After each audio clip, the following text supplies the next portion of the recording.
Hello everyone, I am इसकी Minaj Qadri and you are watching it's about bio. आज का जो हमारा टॉपिक है ह्यूमन सर्कुलेटरी सिस्टम। और चलिए शुरू करते हैं। फर्स्ट हो गया the circular system in human being, यानी ह्यूमन बीइंग में ब्लड किस तरह सर्कुलेट होता है उसके बारे में पढ़ेंगे। The circular system is made up of the blood vessels that carry blood away from and towards the heart. यानी सर्कुलर सिस्टम जो है ब्लड वेसल से बना हुआ है जो कि ब्लड कैरी करता है थ्रू आउट द बॉडी और टुवर्ड्स द हार्ट की तरफ कैरी करता है। और जो आर्टरी है वो जो क्या करता है ना, carry blood away from the heart and veins carry blood back to the heart. Artery जो है हार्ट से लेकर ऑल थ्रू द यानी बॉडी पार्ट्स, अलग अलग जो बॉडी पार्ट्स है वहाँ तक लेके जाता है ब्लड।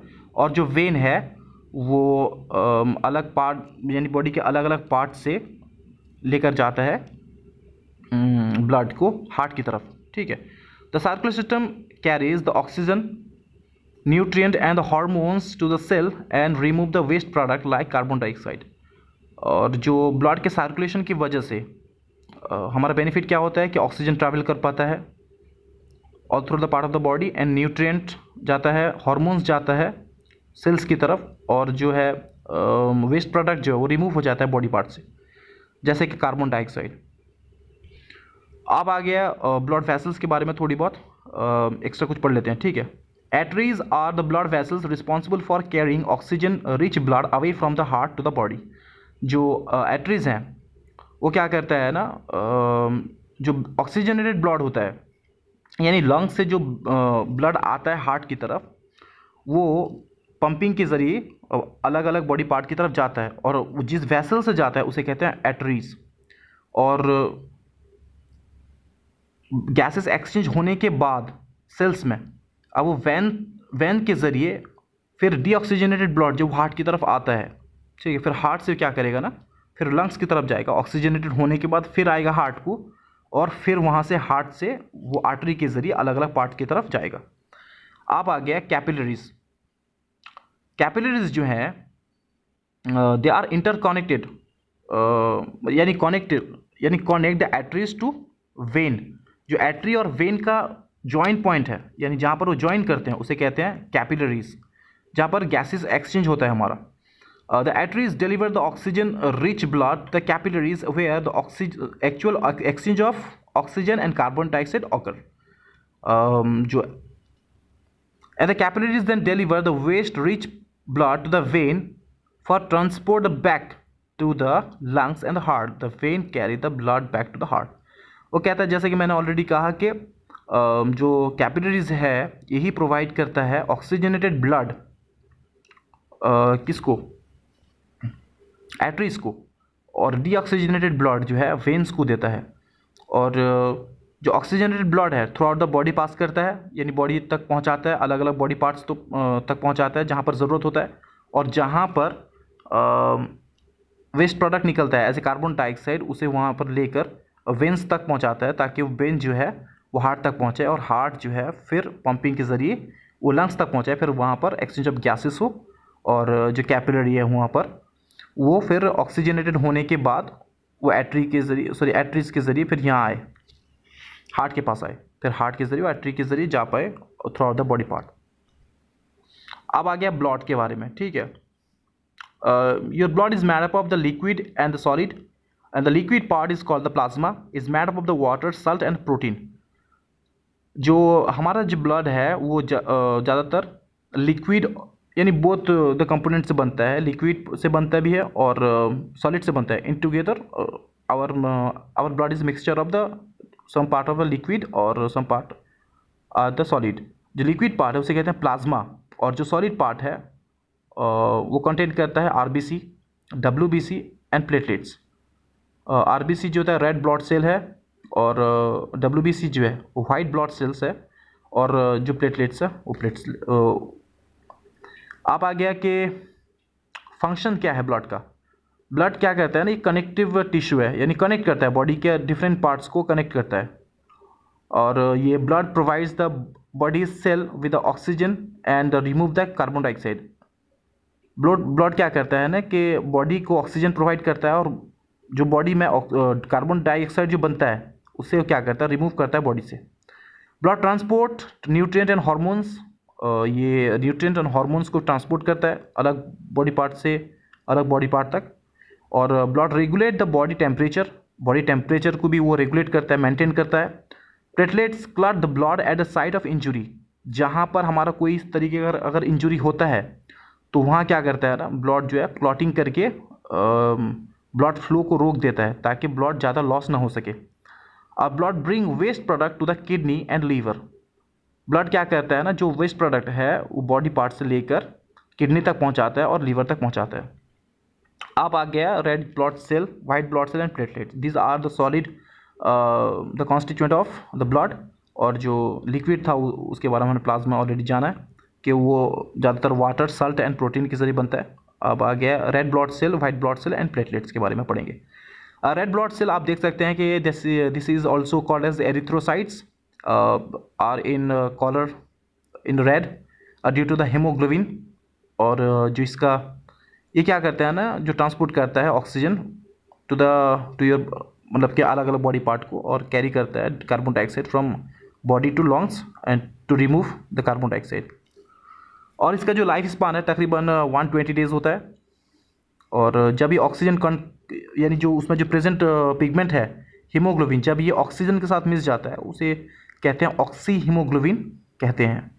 अब आ गया वाइट ब्लड सेल के बारे में, और उसका नाम है lymphocyte.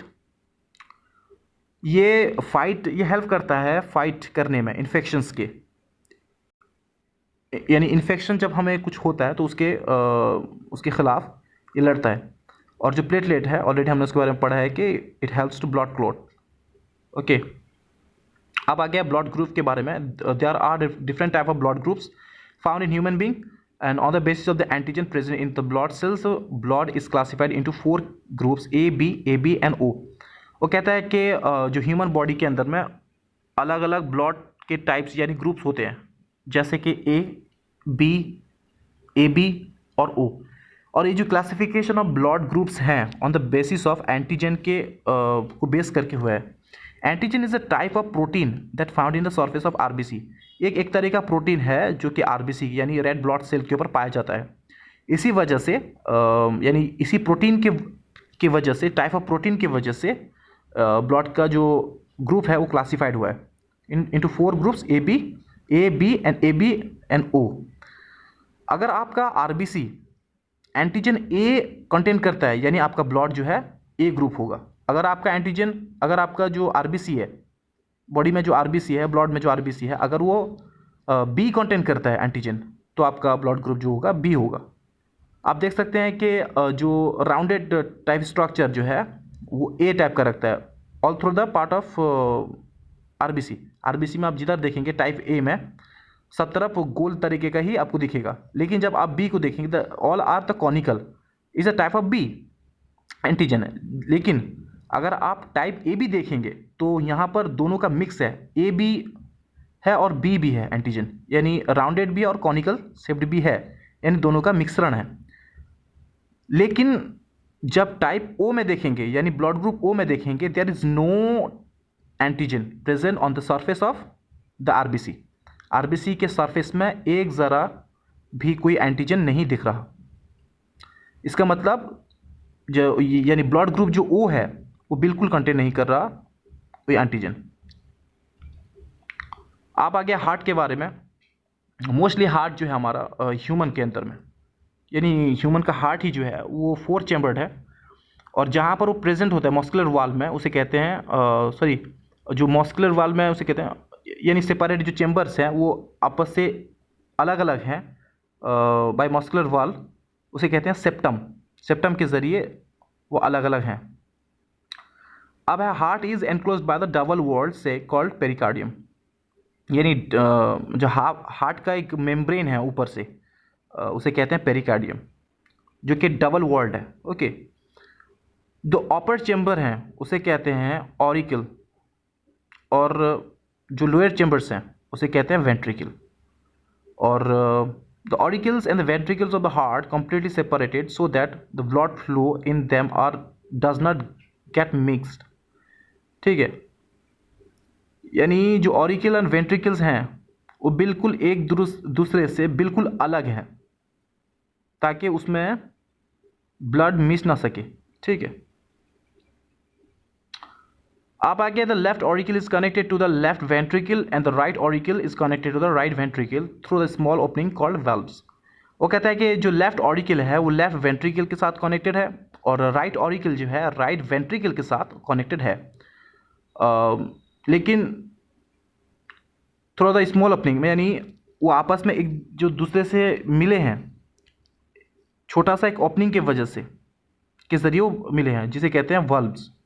Okay, this cup shaped valves allow the flow of blood into one direction only. This is from auricle to ventricle and not back into the auricle. वो ये जो कॉप शेप्ड वाल्व है, यानी जो ओपनिंग है, वो allow करता है ऑरिकल से वेंट्रिकल की तरफ ब्लड फ्लो करने में, ना कि वेंट्रिकल से ऑरिकल की तरफ। यानी वेंट्रिकल से ऑरिकल की तरफ कभी भी ब्लड फ्लो नहीं करता, सिर्फ ऑरिकल से वेंट्रिकल की तरफ ब्लड फ्लो करता है। The right side of the heart contain deoxygenated blood. जो राइट साइड है हार्ट का, वो हमेशा क्या करता है ना, और डीऑक्सीजनेटेड ब्लड कंटेन करता है, which is receive from all part of the body, जो कि अलग अलग पार्ट से, बॉडी के पार्ट से आया होता है। और the deoxygenated blood is pumped to the lungs in the, यानी जो डीऑक्सीजनेटेड ब्लड है वो लंग्स की तरफ जाता है। यानी जो राइट साइड में डीऑक्सीजनेटेड ब्लड आके कलेक्ट हुआ, अब वहाँ से क्या करेगा ना, वो लंग्स की तरफ जाएगा। और क्या, the blood loses carbon dioxide in lungs, the blood loses carbon dioxide and take off the oxygen from the air inhaled to the lungs. This oxygen-rich blood reaches the heart from the lungs and is pumped into the heart of the body part of, यानी part of the body। वो कहता है कि right side में जब deoxygenated blood आकर पहुंचता है अलग अलग पार्ट से, तो डीऑक्सीजन ब्लड वो फिर जाता है लंग्स के पास। फिर लंग्स में है वो क्या करता है ना, जो कार्बन डाइऑक्साइड है उसे छोड़ देता है और ऑक्सीजन को ट्रैप करता है। फिर वहाँ से क्या होता है ना, वो फिर आता है हार्ट की तरफ।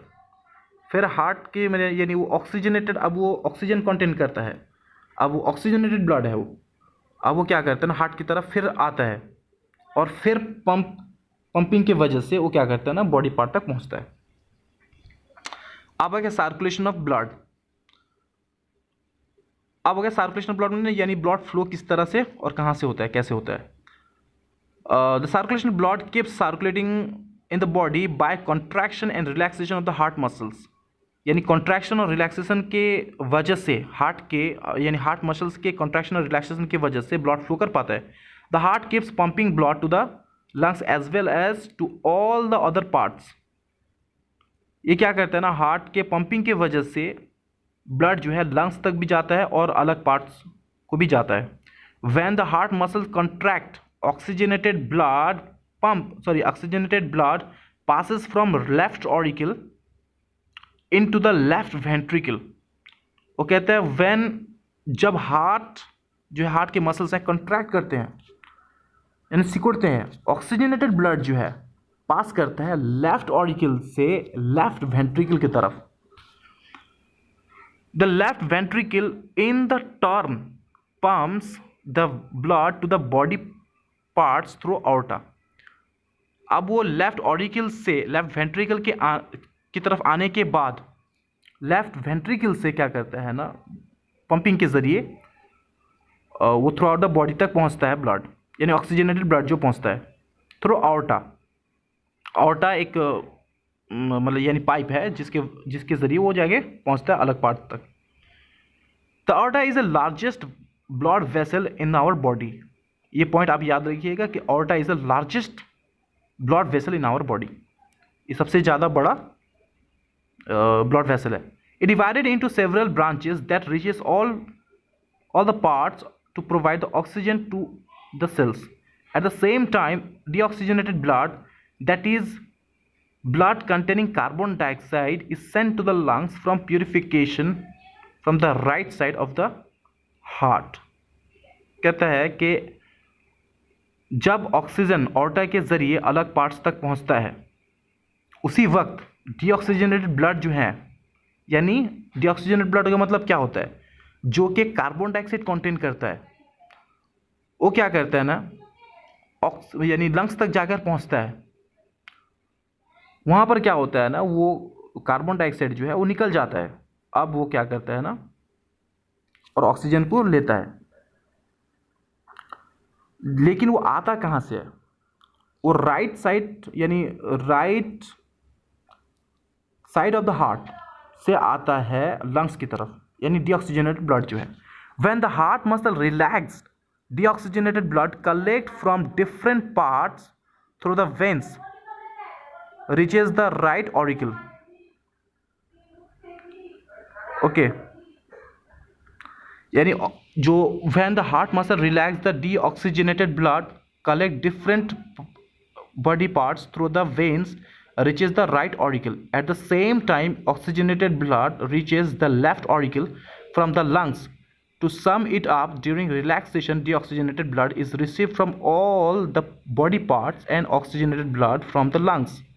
During contraction, deoxygenated blood is sent to the lungs for the purification and oxygenated blood from the heart is pumped in the different part of the body. In the same manner, जो मैंने कहा कि जब relax होता है deoxygenated blood जो है वो कलेक्ट होता है अलग अलग पार्ट से right side of the heart की तरफ, और वेन के ज़रिए पहुंचता है राइट ऑरिकल तक, और ऑक्सीजनेटेड ब्लड जो है लेफ्ट ऑरिकल से लंग्स की तरफ जाता है। To sum it up, during the relaxation deoxygenated blood is receive from all the part of the and deoxygenated जो ब्लड है फ्रॉम लंग्स। जो डीऑक्सीजनेटेड ब्लड जो रिसीव होता है बॉडी पार्ट से रिलैक्सेशन में, और ऑक्सीजनेटेड ब्लड जो है फ्रॉम लंग्स से, यानी eight the same time deoxygenated blood right side को आता है और ऑक्सीजनेटेड ब्लड जो है लंग्स से आता है यहाँ। During contraction, deoxygenated blood is sent to the lungs from the purification and oxygenated blood from the heart pumped in different part. मतलब अब हो गया यहाँ एक दो बात हो गया, जब रिलैक्सेशन होता है तब डीऑक्सीजनेटेड ब्लड जो है यानी वो कलेक्टेड होके राइट ऑरिकल तक पहुँचता है, ठीक है, और राइट साइड में और लेफ्ट साइड में ऑक्सीजनेटेड ब्लड जो है सेम टाइम लंग्स से आकर पहुँचता है। और कंट्रैक्शन में डीऑक्सीजनेटेड ब्लड जो है वो लंग्स की तरफ जाता है और ऑक्सीजनेटेड ब्लड जो है थ्रू आउट द बॉडी जाता है। आप आ गया हार्ट बीट एंड पल्स के बारे में। और हार्ट बीट मतलब अगर आप अपने सीने में हाथ रखेंगे तो आप you can feel that the beating of heart, और हार्ट का जो पंपिंग जो आप महसूस कर पाएंगे। The rhythmic contraction and relaxation of the heart muscles is known as the heart beat. जो एक पर्टिकुलर पैटर्न में हार्ट का कॉन्ट्रैक्शन और रिलैक्सेशन होना को कहते हैं हार्ट बीट। और एवरेज जो हार्ट बीट है वो 70 से 72 मरतबा होता है। और स्टेथोस्कोप जो है is used by the doctor to listen the sound of the heart beat. जो डॉक्टर कंधे में ये यानी गर्दन में लेके घूमते हैं, दाहिनी तरफ देख सकते हैं स्टेथोस्कोप, उसे क्या करते हैं ना, वो हार्ट बीट सुनते हैं। और the throbbing sensitive is called as pulse. जो एक महसूस होता है धक धक धक, इज द सेम मैनर, उसे कहते हैं पल्स। इस सेंसेशन को कहते हैं पल्स। अब ब्लड प्रेशर जो है जो हार्ट एग्जर्ट करता है, यानी एक दबाव डालता है आर्टरीज पर ताकि ब्लड फ्लो कर सके, और इसी प्रेशर को कहते हैं, जो प्रेशर वो आर्टरीज पर डालता है उसे कहते हैं ब्लड प्रेशर। और इसे कैलकुलेट जब करते हैं हम पता चलता है कि कितना ब्लड प्रेशर है। और जो ब्लड प्रेशर जिससे मेज़र करते हैं उसे कहते हैं स्फिग्मोमैनोमीटर। और जो नॉर्मल ब्लड प्रेशर है एक पर्सन का 120/180 mmHg। ठीक है, अब इतना ही आज के लिए। Thank you all, have a good day.